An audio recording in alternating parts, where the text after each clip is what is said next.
Hello friends, welcome back to my kitchen. ಇವತ್ತು ನಾನು simple veg thali ರೆಸಿಪಿನ ಮಾಡಿ ತೋರಿಸ್ತಾ ಇದ್ದೀನಿ. ಇದು ದಿನನಿತ್ಯಕ್ಕೆ ನಮ್ಮ ಕರ್ನಾಟಕದಲ್ಲಿ ಮಾಡ್ಕೊಳ್ಳೋವಂಥ ಮಧ್ಯಾಹ್ನದ ಅಡುಗೆಯ ವಿವಿಧ ರೆಸಿಪಿಗಳು. ಇವತ್ತು ನಾನು ಕಟ್ ಸಾರು ಮತ್ತು ಎಲೆಕೋಸಿನ ಪಲ್ಯ ಸಿಂಪಲ್ಲಾಗಿ ಹೇಗೆ ಮಾಡ್ಕೊಳ್ಳೋದು ಅಂತ ತೋರಿಸ್ತಾ ಇದ್ದೀನಿ ಈ ವಿಡಿಯೋದಲ್ಲಿ. ಮೊದಲಿಗೆ ಅನ್ನ ಮಾಡ್ಕೊಳ್ಬೇಕು. ಅನ್ನಕ್ಕೆ ನಾನೊಂದು ಅರ್ಧ ಕಪ್ ಅಕ್ಕಿ ಹಾಕ್ಕೊಂಡು ಅನ್ನಕ್ಕೆ ಇಟ್ಕೊಳ್ತೀನಿ. ಇಲ್ಲಿ ನಾನು 1 ವಾರಗಳ ಕಾಲ ಒಂದೊಂದು ದಿನ ಒಂದೊಂದು ಕಾಂಬಿನೇಷನಲ್ಲಿ ಬೇರೆ ಬೇರೆ ಅಡುಗೆಗಳನ್ನು ತೋರಿಸ್ಕೊಡ್ತಾ ಇದ್ದೀನಿ. ಬೇರೆ ಬೇರೆ ಚಟ್ನಿ ಪಲ್ಯ ಸಪ್ರೇಟಾಗಿ ಹಾಕೋದು ವಿಡಿಯೋ ಇದ್ದೇ ಇರುತ್ತೆ.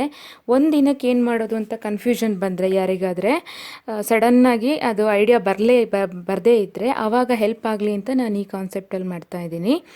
ಪಲ್ಯಕ್ಕೆ ಇವಾಗ ನಾನು ಕ್ಯಾಬೇಜ್ ಹೆಚ್ಚಿಟ್ಕೊಂಡಿದ್ದೀನಿ, ಟೊಮ್ಯಾಟೊ ಹಾಗೆ ಹೆಸರುಬೇಳೆ ತೊಗೊಂಡಿದ್ದೀನಿ, ಮತ್ತು ಜೊತೆಗೇ ಹಸಿಮೆಣಸನ್ನು ಉದ್ದುದ್ದಕ್ಕೆ ಹೆಚ್ಚಿಟ್ಕೊಂಡಿದ್ದೀನಿ. ಪಲ್ಯದ ಪಾತ್ರೆ ಆ ಕಡೆ ಇಟ್ಕೊಂಡು ಮೊದಲು ಸಾರಿಗೆ ರೆಡಿ ಮಾಡ್ಕೊಳ್ತೀನಿ. ಈ ಸಾರಿಗೆ ಹೆಸರುಬೇಳೆ ಬಳಸ್ತೀವಿ, ಮತ್ತು ಇದು ನಮ್ಮಮ್ಮ ಮಾಡೋ ಮೆಥಡ್. ಇದು ನಾನು ಇದನ್ನು ಬೇರೆ ಥರ ಮಾಡ್ತೀನಿ, ಬಟ್ ಇದು ತುಂಬ ಡಿಫ್ರೆಂಟ್ ಆಗಿರುತ್ತೆ. ನಿಮಗೆ ಹೋಗ್ತಾ ಗೊತ್ತಾಗುತ್ತೆ ಹೇಗೆ ಅಂತ. ಟೇಸ್ಟು ಅಷ್ಟು ತುಂಬ ಚೆನ್ನಾಗಿರುತ್ತೆ. ಇದು ಮಾಡಿ ನೋಡ್ಬೇಕು ನೀವು. ಹೆಸರುಬೇಳೆನ ಒಂದ್ಸತಿ ತೊಳ್ಕೊಂಡು ಆಮೇಲೆ ಸ್ವಲ್ಪ ಎಣ್ಣೆ ಹಾಕ್ಕೊಳ್ತಿದ್ದೀನಿ ಬೇಳೆ ಚೆನ್ನಾಗಿ ಬೇಯಲಿ ಅಂತ. ಮತ್ತು ಟೊಮ್ಯಾಟೋನ ಈ ಥರ ತುದಿನ ಕಟ್ ಮಾಡಿಕೊಂಡು ಮತ್ತು ಈ ಸಿಪ್ಪೆ ಆಮೇಲೆ ತೆಗೆಯೋದಕ್ಕೆ ಸುಲಭ ಆಗಲಿ ಅಂತ ಈ ಥರ ಮಾರ್ಕ್ ಮಾಡಿಕೊಂಡು ಬೇಯೋದಕ್ಕೆ ಕುಕ್ಕರ್ಗೆ ಹಾಕ್ತಾಯಿದ್ದೀನಿ. ಮತ್ತು ಸಾಮಾನ್ಯವಾಗಿ ನಾವು ಸಾರಿಗೆ ಸಣ್ಣಕ್ಕೆ ಹೆಚ್ಚಿಬಿಟ್ಟು ಆಮೇಲೆ ಹಾಕ್ತೀವಿ, ಬಟ್ ಈ ಮೆಥಡಲ್ಲಿ ಡೈರೆಕ್ಟ್ ಕುಕ್ಕರಿಗೆ ಹಾಕೋದು. ಸ್ವಲ್ಪ ಅರಿಶಿನ ಹಾಕ್ಕೊಂಡು ಎಷ್ಟು ಬೇಕೋ ಅಷ್ಟು ನೀರು ಹಾಕ್ಕೊಂಡು ಬೇಯೋದಕ್ಕೆ, ಹಣ್ಣು ಮತ್ತು ಬೇಳೆ ಬೇಯೋದಕ್ಕೆ ಇದನ್ನು ನಾವೀಗ ಬೇಯಿಸ್ಕೋಬೇಕು. ಒಂದು 3ರಿಂದ 4 ವಿಜಿಲ್ ಆಗೋ ತನಕ ನಾವು ಇದನ್ನು ಬೇಳೆ ಮತ್ತು ಟೊಮೆಟೊ ಹಣ್ಣನ್ನು ಬೇಯಿಸ್ಕೊಳ್ಳೋಣ. ಈಗ ನೆಕ್ಸ್ಟು ಪಲ್ಯಕ್ಕೆ ರೆಡಿ ಮಾಡ್ಕೊಳ್ತಾ ಇದ್ದೀನಿ. ಒಂದು ಬಾಣಲಿನ ಒಲೆ ಮೇಲೆ ಇಟ್ಕೊಂಡು ಸ್ವಲ್ಪ ಎಣ್ಣೆ ಹಾಕ್ಕೊಳ್ತೀನಿ ಒಗ್ಗರಣೆಗೆ. ಈ ಎಣ್ಣೆ ಬಿಸಿಯಾಗೋ ತನಕ ಕಾದು ಇವಾಗ ಒಗ್ಗರಣೆಗೆ ಸಾಸಿವೆ ಕಾಳು, ಉದ್ದಿನಬೇಳೆ ಮತ್ತು ಸ್ವಲ್ಪ ಕಡಲೆಬೇಳೆ ಇದಿಷ್ಟನ್ನು ಹಾಕಿ, ಇಂಗು ಮತ್ತು ಕರಿಬೇವಿನ ಸೊಪ್ಪು ಮಾಮೂಲಿ ಎಲ್ಲ ಒಗ್ಗರಣೆಗೆ ಹಾಕ್ಕೊಳ್ಳೋ ಥರನೇ ಇದಕ್ಕೆ ಇವಾಗ ಡೈರೆಕ್ಟಾಗಿ ಹೆಚ್ಚಿರುವಂಥ ಎಲೆಕೋಸು ಮತ್ತು ಹಸಿಮೆಣಸು ಇದಿಷ್ಟನ್ನು ಹಾಕ್ತಾಯಿದ್ದೀನಿ. ಇದನ್ನೊಂದ್ಸತಿ ಚೆನ್ನಾಗಿ ಈ ಥರ ಮಗ್ಚ್ಕೊಳ್ಳೋಣ. ಇದು ಅಷ್ಟೇ ಸಿಂಪಲ್ ಪಲ್ಯ. ಇದಕ್ಕೆ ಯಾವ ಮಸಾಲೆ ಅಥವಾ ಏನೂ ಹಾಕೋದಿಲ್ಲ, ಜಸ್ಟ್ ಸ್ಟರ್ ಫ್ರೈ ಅಂತಾರಲ್ಲ ಆ ಥರ. ಉಪ್ಪು ಮತ್ತು ಸ್ವಲ್ಪ ಅರಿಶಿನ. ಇದನ್ನು ನೀವು ಕುಕ್ಕರಲ್ಲಿ ಬೇಯಿಸ್ಕೊಳ್ಳೋ ಬದಲು ಈ ಥರ ಬಾಣಲಿನಲ್ಲಿ ಒಗ್ಗರಣೆಯಲ್ಲಿ ಬೇಯಿಸ್ಕೊಂಡ್ರೆ ಸರಿಯಾಗುತ್ತೆ. ಹಾಗಾಗಿ ನಾನು ಇದಕ್ಕೆ ಸ್ವಲ್ಪ ನೀರು ಹಾಕಿ ಡೈರೆಕ್ಟಾಗಿ ಬೇಯಿಸ್ಕೊತೀನಿ. ಒಂದು ಸತಿ ಚೆನ್ನಾಗಿ ಮಗ್ಚಿಬಿಟ್ಟು ಇದನ್ನು ಒಂದು ಮುಚ್ಚಳ ಮುಚ್ಚಿಬಿಟ್ಟು ಸ್ವಲ್ಪ ಹೊತ್ತು ಬೇಯಿಸೋಣ. ಒಂದು 10ರಿಂದ 15 ನಿಮಿಷ. ಒಂದು 5 ನಿಮಿಷ ಆದಮೇಲೆ ತೆಗೆದು ತೋರಿಸ್ತಾ ಇದ್ದೀನಿ. ಇದಿನ್ನೂ ಬೇಯಬೇಕು. ಬೇಯಲಿ ಅದು ಸ್ವಲ್ಪ ಹೊತ್ತು, ಮತ್ತೆ ಮುಚ್ಚಿಡ್ತಾ ಇದ್ದೀನಿ ನಾನು ಇದನ್ನು. ಇವಾಗ ನೆಕ್ಸ್ಟ್ ನಾನು ಕಾಯಿ ಹಾಲು ಪ್ರಿಪ್ರೇಷನ್ ಮಾಡ್ಕೊಳ್ತಾ ಇದ್ದೀನಿ. ಇದು ಸಾರಿಗೆ ಬಳಸ್ತೀವಿ ನಾವು. ಇದೇ ಇದರ ಡಿಫ್ರೆಂಟ್ ಸ್ಟೆಪ್. ಇದರಲ್ಲಿ ಕಾಯಿ ಹಾಲು ಹಾಕಿಬಿಟ್ಟು ನಾವು ಈ ತಿಳಿ ಸಾರು ಮಾಡ್ತೀವಿ. ಸ್ವಲ್ಪ ಕಾಯಿನ ಫ್ರಿಜ್ಜಲ್ಲಿ ಇಟ್ಟಿರೋದ್ರಿಂದ ಬಿಸಿನೀರು ಹಾಕ್ಕೊಂಡು ನಾನು ಇದನ್ನು ರುಬ್ಕೊಳ್ತಾ ಇದ್ದೀನಿ. ನೋಡಿ ಇವಾಗ ಇದನ್ನು ಗಟ್ಟಿ ಇದೆ, ಇದು ಸ್ವಲ್ಪನೇ ನೀರು ಹಾಕಿದ್ದೀನಿ. ಒಂದು 2 ಸಾರಿ ನೀವು ಇದನ್ನು ಸ್ವಲ್ಪ ನೀರು ಹಾಕ್ಕೊಂಡು ಚೆನ್ನಾಗಿ ಕಾಯಿ ಹಾಲು ತಕ್ಕೋಬೋದು. ಜಾಸ್ತಿ ನೀರು ಮಾಡೋಕ್ಕೆ ಹೋಗಬೇಡಿ, ಗಟ್ಟಿ ಇರಲಿ, ಆವಾಗಲೇ ಟೇಸ್ಟ್ ಬರುತ್ತೆ ಇದು.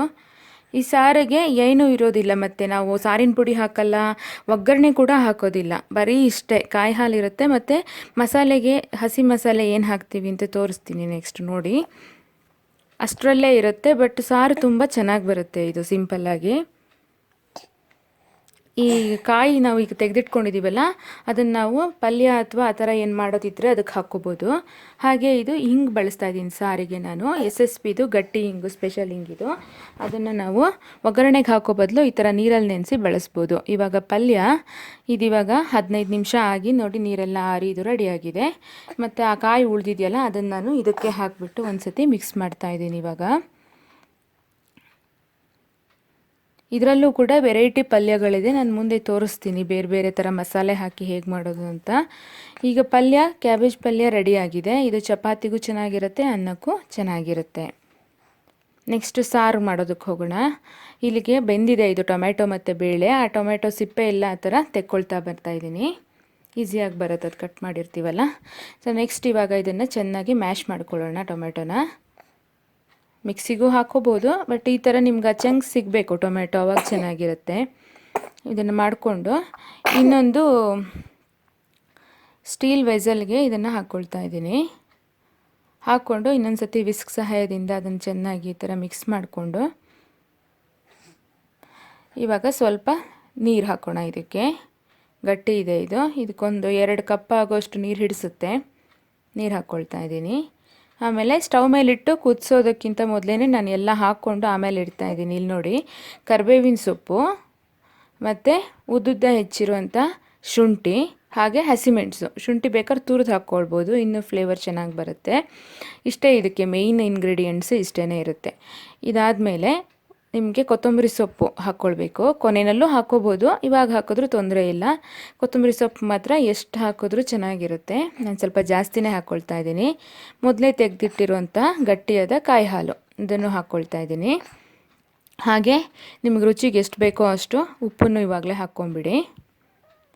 ನಾವು ಸ್ವಲ್ಪ ಬೆಲ್ಲ ಹಾಕ್ತೀವಿ ಸಾರಿಗೆ, ಟೊಮೆಟೊ ಎಲ್ಲ ಬಿದ್ದಾಗ ಸ್ವಲ್ಪ ಸಿಹಿ ಅಂಶ ಬರಬೇಕು ಅಂತ. ಬೇಡ ಅಂದರೆ ನೀವು ಸ್ಕಿಪ್ ಮಾಡ್ಬೋದು, ತೊಂದರೆ ಇಲ್ಲ. ಇವಾಗ ಇದನ್ನು ನಾವು ಸ್ಟವ್ ಮೇಲಿಟ್ಟು ಕುದಿಯೋದಕ್ಕೆ ಇಡೋಣ.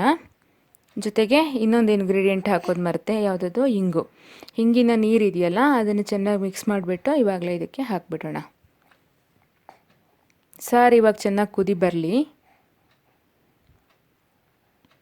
ಒಂದು 5-10 ನಿಮಿಷಗಳ ಕಾಲ ಮೀಡಿಯಮ್ ಉರಿನಲ್ಲಿ ಇಟ್ಟರೆ ಇದು ಕುದಿ ಬರ್ತಾ ಇದೆ ನೋಡಿ. ಈ ಥರ ಒಂದು 2 ಕುದಿ ಬಂದರೆ ಸಾಕು. ಇಷ್ಟು ಬಂದಮೇಲೆ ಸ್ಟವ್ ಆರಿಸ್ಬಿಡಿ. ಸ್ಟವ್ ಆರಿಸ್ಬಿಟ್ಟು ಇನ್ನೂ ಒಂದು ಇಂಗ್ರೀಡಿಯೆಂಟ್ ಹಾಕಬೇಕು ಇದಕ್ಕೆ, ಲಿಂಬೆಹಣ್ಣು.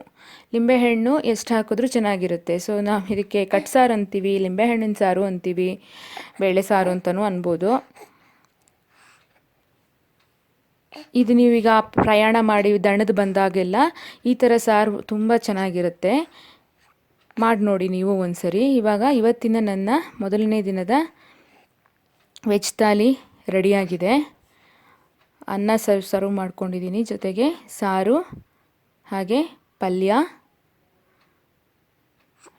ಮತ್ತು ನೆಕ್ಸ್ಟ್ ಮೊಸರು, ಸೆಂಡಿಗೆ, ಮತ್ತು ಮನೆಯಲ್ಲೇ ಮಾಡಿರುವಂಥ ಲಿಂಬೆಹಣ್ಣಿನ ಉಪ್ಪಿನಕಾಯಿ. ಸೊ ಇದಿಷ್ಟು ಇವತ್ತಿನ ನನ್ನ ಮಧ್ಯಾಹ್ನದ ಅಡುಗೆಯ ರೆಸಿಪಿ. ಇದೇ ಥರ ಇನ್ನೊಂದು ಸಿಂಪಲ್ ಮತ್ತು ಡಿಫ್ರೆಂಟ್ ಆಗಿರುವಂಥ ಕಾಂಬಿನೇಷನ್ ಜೊತೆಗೆ ಮತ್ತೆ ನಿಮ್ಮನ್ನು ಭೇಟಿ ಆಗ್ತೀನಿ. ನಿಮಗೆ ಈ ರೆಸಿಪಿ ಇಷ್ಟ ಆಗಿದ್ದರೆ ಶೇರ್ ಮಾಡಿ, ಲೈಕ್ ಮಾಡಿ, ಹಾಗೆ ನನ್ನ ಚಾನಲ್ನ ಸಬ್ಸ್ಕ್ರೈಬ್ ಮಾಡ್ಕೊಳ್ಳಿ. Thank you so much for watching.